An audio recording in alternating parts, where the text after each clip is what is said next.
Great, so I'm going to get started in that case. Hi, everyone. So I'm going to give everyone a taste of small city governance this morning um, through the example of the city of Kingston, New York. So I'll try to be as clear as possible, and in some cases I've simplified the processes over here, but I think it's a really good example um, of governance in general. I'll tell you a little bit about some things that are working and then some things that are not working. So my name is Bartek Starodaj. I'm the Director of Housing for the city of Kingston, New York. If you don't know Kingston, it's about 90 miles north of New York City in New York's Hudson Valley, sometimes known as upstate New York. So for my agenda today, I'm going to give a little bit of an introduction to Kingston. I'm going to go over my experience in local government, and then I'm going to provide two case studies. The first is the case of rent control in Kingston, and the second case study is the case of zoning. And then I'll end with just some general learnings that I think you could take away from Kingston. So one of the reasons that I'm speaking to you today is because I'm the director of housing for a city that has a housing crisis.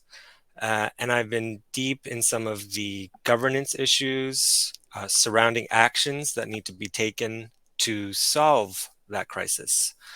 And I just want to point out that the issues that I'm dealing with are pressing, or at least are seen as pressing. And so because of that, it's a little bit easier to build consensus around taking action, and generally easier to attract people to contribute to those issues. And so I have here just some recent headlines. Kingston briefly became famous during the pandemic for having some of the highest percentage increases in housing prices in the country. And of course, there are all sorts of consequences around that phenomenon. But the one thing I just want to point out is that there's pretty broad consensus that something terrible is happening, and also that something needs to be done about it. And the first article here is from the Washington Post, just about some of the consequences of rising home prices. And then there's many other articles and takes on this. This one called it a freak out housing market. And this is just just to give you another example about the housing prices that we're seeing in Kingston. Just a few general background facts about Kingston. It was actually New York's first capital in 1777. And I mention this because it sort of sets the stage for where we are today as a city. It has a really old housing stock, right? So there's a lot of issues with existing housing. And for the past few decades, there's been a general stagnation within the city. Not a lot of growth, slowdown, and economic slowdown that has begun to change, obviously, in the past few years as the city became a little bit more desirable. But that really sets the stage for where we are today as a city. The population is about 24,000, which is, because of the small size, I think there's an opportunity to innovate around some of the predefined governance processes, right? Because you have a pretty close-knit community. There's also a pretty deep network of nonprofits and foundations. So there's a deep well of kind of the civic society of the city that you can also tap into quite easily. And then these are some of the numbers around here that reflect some of the headlines and on the charts I shared earlier, just about the increase in home prices. And this last figure is 1.5% rental vacancy rate. So that means 1.5% of all rentals at any given time are vacant, which basically means there's no options. All right, so that just goes to my point earlier, is that there's pretty broad consensus that these numbers are real, right? Something has to be done. We have to work together to fix this. That's the general consensus there. So I do want to point out that I've been in my role in the city since January, so I'm somewhat new, but I've begun to take away a few kind of core learnings. So number one, there's a lot of checks and balances, right? There's a pretty clear, predefined process for getting things done. And from the outside, it can seem quite slow, right? If you don't understand the system, it can also be a disincentive for proposing new ideas.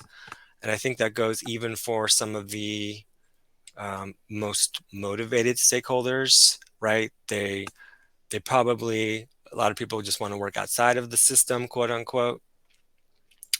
But the point I want to make is that this is a tried and true system, right? The city, right, was the first capital since 1777. So, it's been the process of creating this local government has been happening for hundreds of years. So the process also has some logic to it, and if you understand how it works, it can also be very effective in terms of getting things done. And I think I've come to learn that it's actually quite simple, and I'll go over that a little later.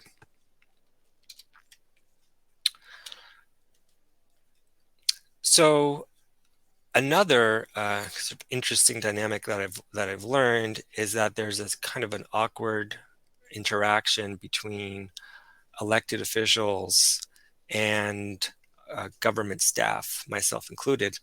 So I've sort of made an analogy here. I think elected officials would kind of be like a DAO operator, and government staff would kind of be like the core team. The core team is the one that tends to actually bring anything meaningful forward, in terms of policy changes or issues, while the elected officials primarily discuss and debate those proposals. And there's not a lot of collaboration between the two, right? When the government staff is creating policy or creating, moving something forward, oftentimes the elected officials, they're not involved until the very end, even though they're the ones that are actually voting to approve something. And there's not a lot of collaboration between the two. Also, within the core team, there's also disagreement about the level of community engagement that is needed, but there's a strong desire to formalize the process. And what I mean by that is each of each government staff member might have a different approach for how to get feedback around a proposal that they have. Some might reach out to an elected official and ask for feedback. Some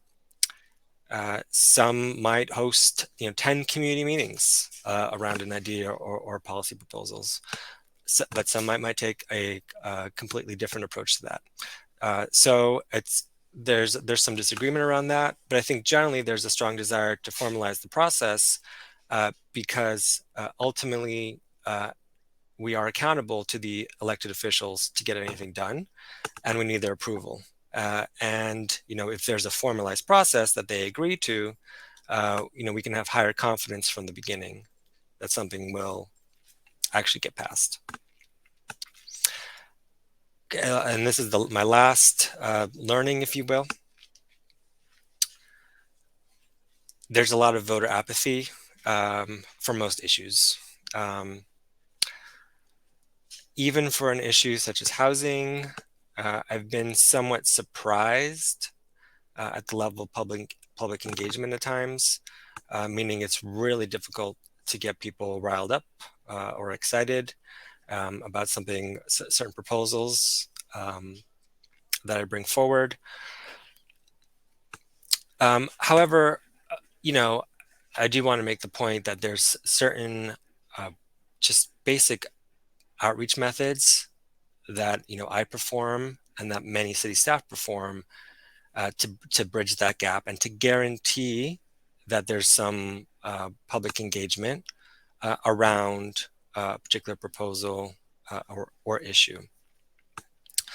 And even for a city like Kingston, which I mentioned the population is around 24,000,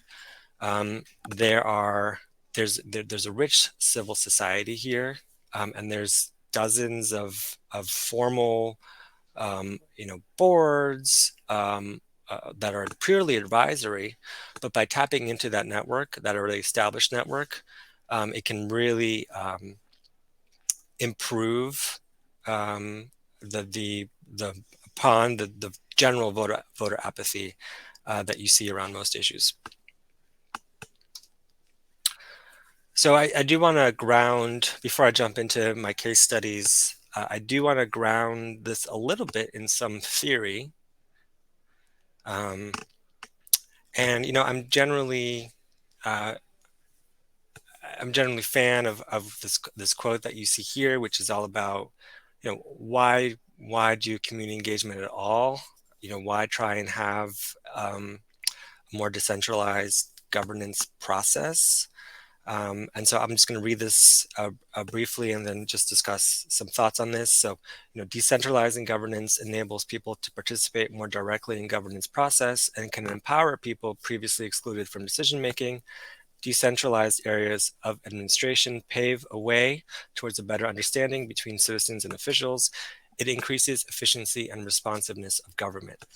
And from my practitioner perspective,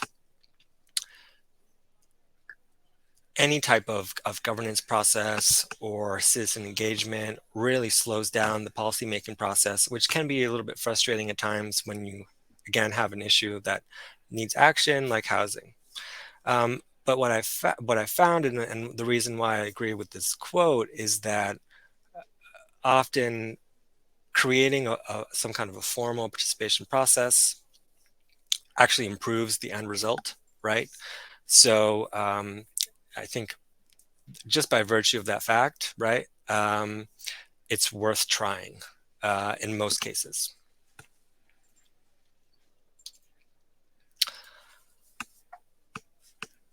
So I'm going to just go into briefly what the governance process is for Kingston. So a little bit about what I mean when I go into the case studies later. So Kingston has a strong mayor form of government. And what that means is that the legislative body, which is the Common Council, cannot spend its own money, nor can it make its own appointments. But generally any legislation still has to go through them before it is signed by the mayor. The Common Council is the legislative body, and both the Common Council and the mayor are presumed to be accountable via an election process. The Common Council is every 2 years, and the mayor is every 4 years. There's 9 Common Council members for a city of 24,000, so you can do the math. So each Common Council represents a couple thousand citizens within Kingston. So generally that's seen as they're able to speak to their constituents quite closely, and generally each Common Council member is quite accountable to their constituents. They have their phone numbers up on the website, and they're pretty easy to get in touch with, generally speaking. The mayor's, I think I mentioned the mayor's, his or her election is every 4 years. The process starts basically with a piece of legislation, and then it goes to a committee made up of various common council members. Uh, there's four of those: laws and rules, finance and audit, public safety, and community development. Generally, anything that gets out of the common council committee passes the full common council vote. And this is partly because the political makeup of the common council right now, it's there's not a lot of variation. Um, However, it's also because most of the real disagreements about a piece of legislation are resolved at the committee level via a consensus process, right? So most often, if a particular committee member has an issue with a piece of legislation, there's usually a consensus process by which those issues are alleviated before before it goes to the full common council. So in my experience, that's actually it's been quite interesting to see that process play out, and it's also somewhat surprising actually, how that's worked. But I think it's actually quite effective because everyone really does have an impact on each piece of legislation.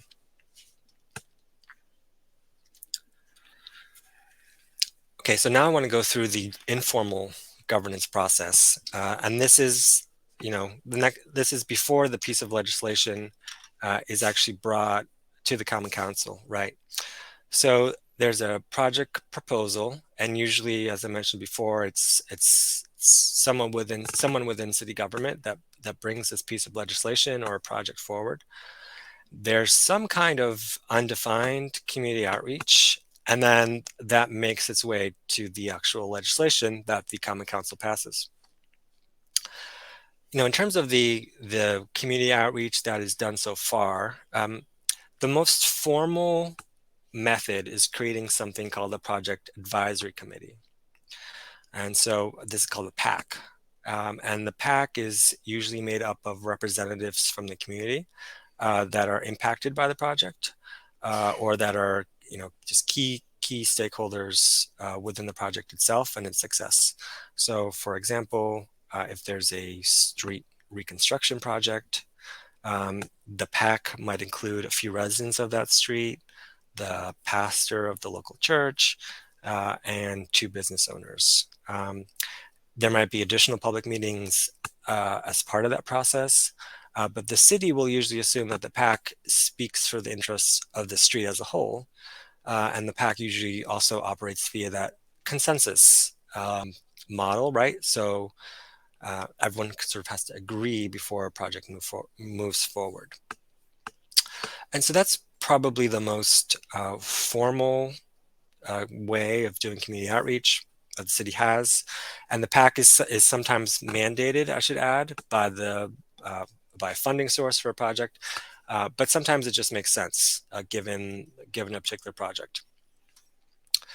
But for certain projects, the bar for what this community outreach is actually much higher, right? So, if the Common Council plans to adopt a general plan for an electric vehicle, they might expect that the plan sponsor speaks to various transportation groups within the city of Kingston. But for a plan to put electric vehicles that might impact on-street parking throughout the city, the expectation might be that the sponsor makes an attempt to notify residents citywide, right? So that tends to vary, and usually that the decision for what that bar is made by the project sponsor, and based on the impact that the project might have on the city itself.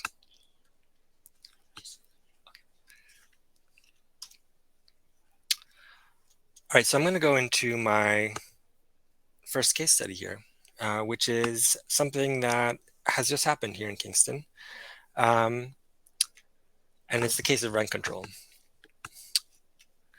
So if you're not familiar, New York basically has a policy framework for rent control. And about 2 weeks ago, the city of Kingston became the first upstate city to opt into that law. Even though it impacts only a couple dozen buildings in Kingston, this is what I would consider to be a very sexy issue, right? So it's something that you could either get behind or oppose, right? I think most people are familiar with what rent control is and what it means. It's sort of a simple up and down vote, if you will, in order to, in terms of implementation. And all that happened here in terms of the government's process was that I proposed the piece of legislation, okay? The committee, the Laws and Rules Committee in this case, I'm just going to go back here. I proposed the piece of legislation, the Laws and Rules Committee passed it. The Common Council held a one-time public hearing on the piece of legislation, which was mandated by New York. And then the full Common Council brought it to a vote. It passed, and the mayor signed it. There was no other community outreach regarding whether or not we should do this. This project just followed the very simple governance process that is basically mandated by the general city law. Another thing that's interesting here for me is that there was a huge turnout in the public hearing that the Common Council called before voting, even though there was very little public outreach about it and very little lead time. Okay, and again, this is I think this goes back to the fact that this was a very sexy issue. There's pretty much everyone understands what the implications would be if we pass this, and the overall passage of this legislation was remarkably simple. The other governance piece of this is now what happens now that it's in place. Okay, and so the annual rents will be set by a board called the Rent Guidelines Board. All right, and the board votes on rents via a majority vote. And by law, this board must have 2 property owner representatives, 2 tenant representatives, and 5 members of the public. The logic behind this is that the property owner representatives probably want a higher rent increase, right, on an annual basis. The tenants probably want a lower rent increase, and the members of the public maybe are somewhere in between, or can dialogue between the 2 sides. Okay, but so it's important in this makeup, the members of the public outnumber the owner and the tenant representatives. Another important piece about the Rent Guidelines Board, which I think is quite interesting, is that they receive a lot of information, okay, by the state, and just data and numbers to inform their decision. And the goal there is to ensure that, to the extent possible, the board is working from the same set of facts and rules when making their decision. And I think that's an important part of the process as well. And another sort of control on this board is that they're actually appointed via recommendation of the Common Council. And so presumably the Common Council, which is again accountable to the people of Kingston, can select the members of the Rent Guidelines Board that they feel like best represent sort of the people that are most likely to be affected by rent control. So I think this is a really, this is it for the case of rent control, but I think it's a very interesting kind of governance case study, right? And then I think the way that it's actually implemented through time is actually quite it's very formal, right? There's a very formal process that we have to follow. And I personally like that predictability. That goes back to some of what I was speaking about earlier about the need to kind of formalize some of these processes. All right, so the second case study to walk through is the case of zoning. So this is not as sexy as, or not as sexy necessarily as the rent control issue, but in my view as the housing director, it's actually, there's no other issue that's as important to the housing, to the housing issue as much as zoning is. So I'm just going to go through a little bit of a timeline here, but I just really want to drive home. I already established with you earlier that there's pretty broad consensus that something needs to be done about the situation of housing in the city of Kingston, and zoning has all kinds of impacts on the affordability of housing in the community that I won't necessarily get into here. But the point I want to make is that the overly restrictive zoning makes it difficult to build new housing, and that drives up rents and prices and just reduces housing choice. And the other point I want to make is that outdated zoning leads to bad design and poor urban planning. I don't think that those two statements there's general agreement about that.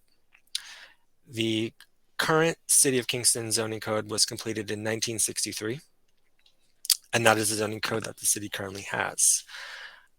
A decision was made to do a citywide rezoning, so to completely overhaul the zoning code of the city of Kingston. And it's actually quite rare for a municipality, especially one of Kingston's size, to do a citywide rezoning.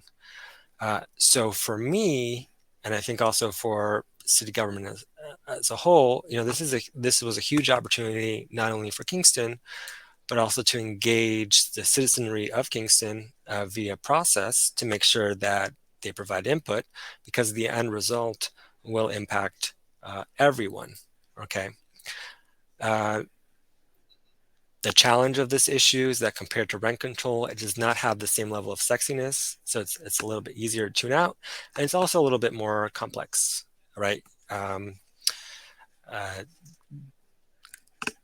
not going to get to that, but it's you kind of have to learn the lingo a little bit and be able to understand the impacts of zoning. Okay, so apologies for the slide, but I think it's important to go through some of the timeline here because it relates to the overall governance process. So I started in the city of Kingston in January, and the process to rezone the city had already started with some initial outreach. And my intention and my goal from the very beginning was to design as bottom-up and responsive a community outreach process as possible. Okay, so that before this follows the formal kind of governance process of the city, there's an informal one that involves the city as a whole. And I had set a goal for this to be the largest, most significant community outreach process that the city has ever done. That was my goal. The process actually began in 2018. Okay, so the city established a zoning task force, and the charge of the task force was to hire a consultant for the city to work with and to better define some of the goals of the rezoning. It took a couple of years for this consultant to be hired, and much of this delay I think can be attributed to COVID. Actually, it just slowed down this overall process, and there was a brief shift of priorities. Before any actual action was done, meaning before we actually started to write the new code, there was a pretty strong effort to create a vision, right, for what this new code will look like. And I'll go into that a little bit further. That happened last fall. That vision led to the creation of the first draft. Okay. There was a process by which feedback was solicited for that first draft, and then that will lead to a draft 2. There will be another process by which we solicit feedback from the public on draft 2, and then there will be a final draft. And then that final draft will follow this formal governance process that I introduced earlier, right? So it will go to a Common Council committee, Common Council will vote to adopt it, and then the mayor will sign it.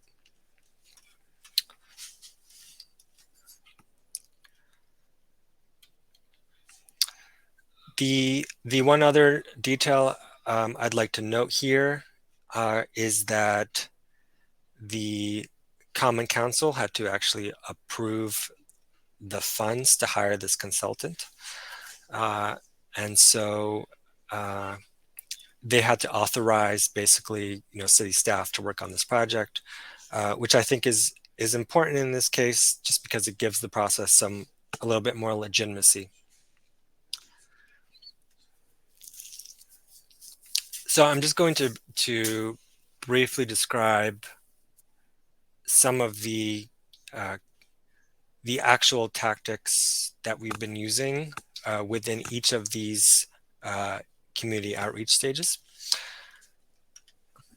So when it came to visioning, the goal, as I mentioned before, was to kind of create the best or the largest community outreach process that the city has ever done.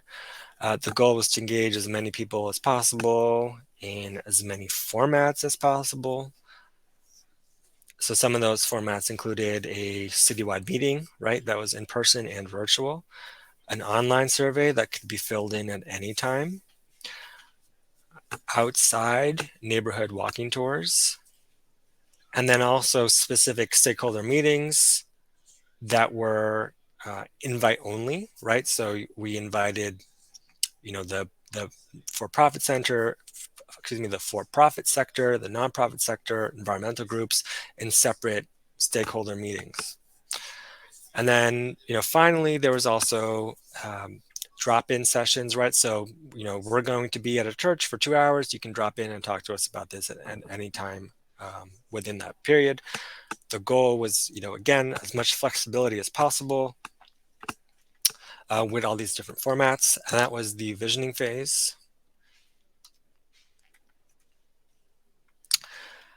We released the first draft, and then the goal was to have feedback on this first draft. And again, here, as many different people as possible and as many formats as possible.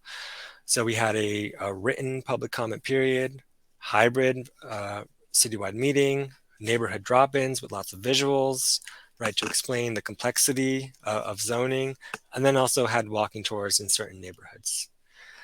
And I think the most important part of this process is for each of the comments that we have received on the first draft, we're providing responses to them, right? And letting whoever provided that comment know whether it actually resulted in a change within the draft itself.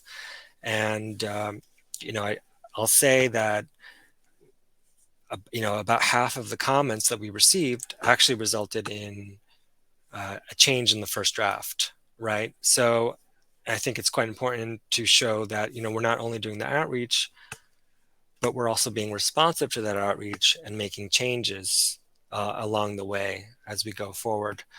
And my personal goal in that is to incentivize more outreach as we proceed with this process by being responsive to it.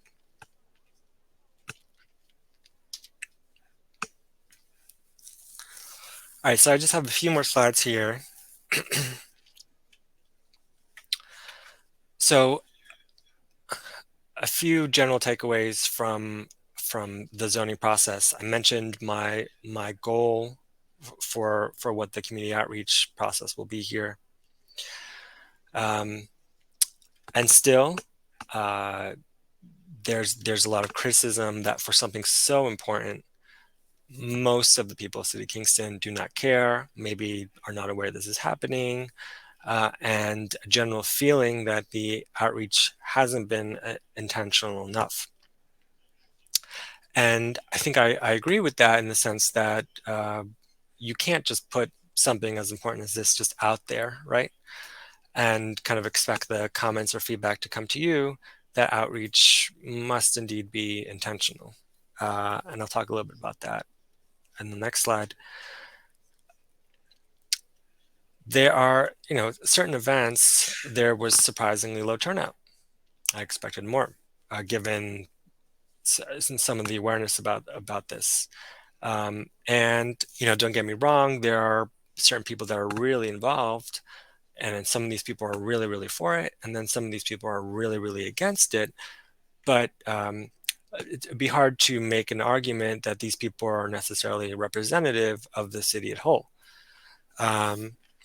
And the problem for me with some of this low turnout is that I do truly believe that more input, especially that we have a working draft, would actually improve the plan. And this goes back to some of the theory I discussed earlier about decentralized governance as a whole.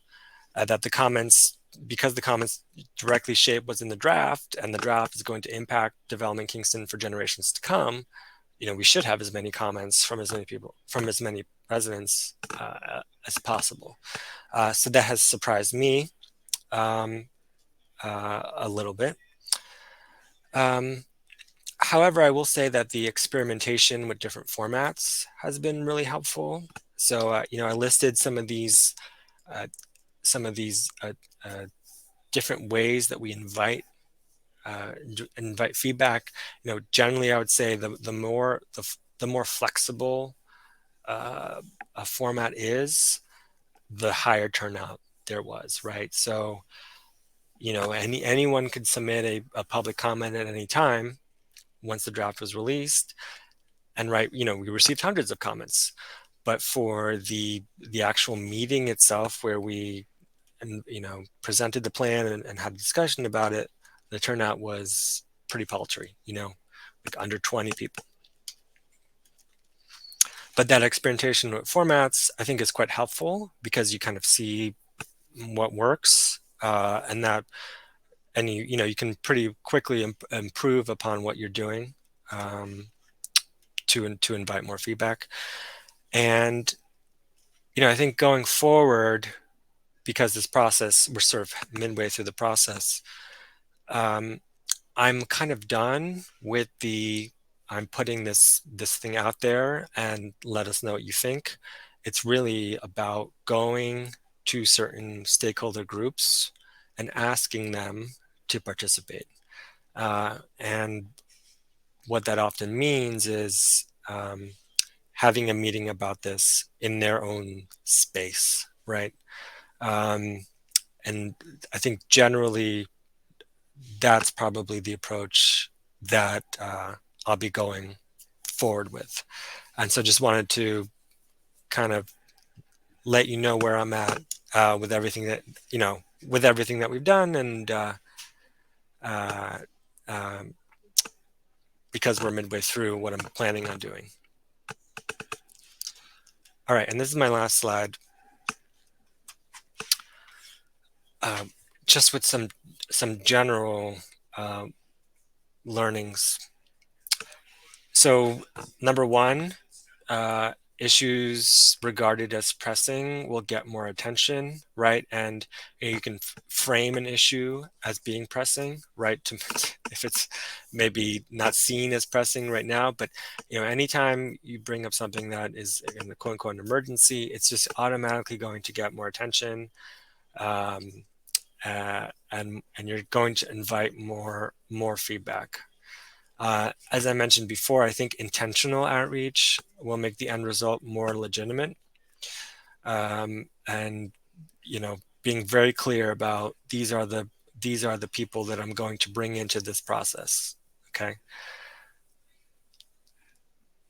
The third point is, who does have the convening power and legitimacy? And,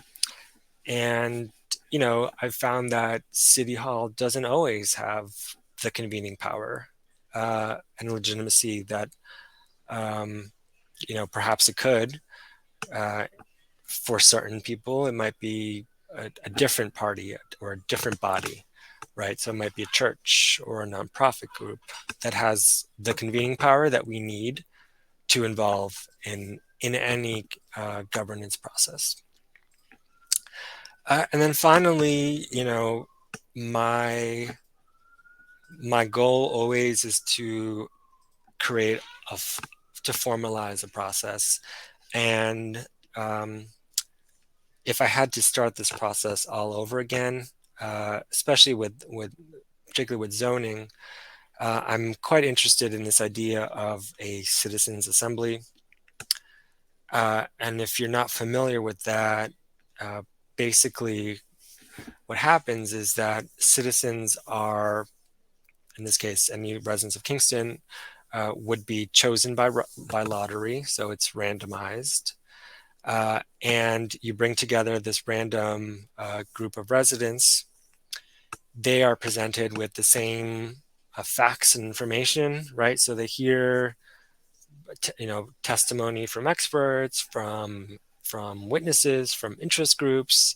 They receive the same information, and then that group discusses over time that issue, and they're given some purview or some power to either decide on or to make recommendations for a particular issue.